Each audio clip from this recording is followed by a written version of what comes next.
আসসালামু আলাইকুম। আজকে খামারের পিছনে আসছি। এই যে আমার ছোট খামার।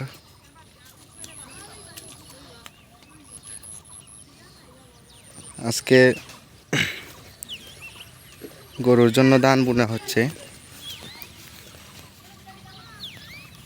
আমাদের এই জমিতে ছোট জমি,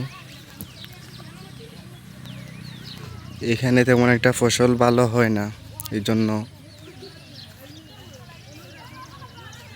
গরুর ধান বোনা হচ্ছে।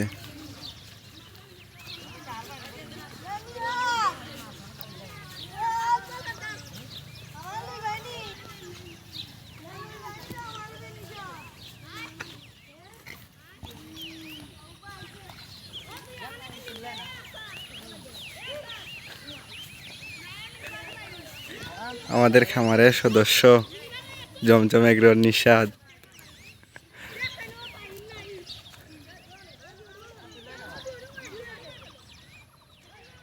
এই জমিটা নিচু থাকার কারণে এখানে ধান চাষ করা হচ্ছে, যাতে গরুকে খাওয়ানো যায়।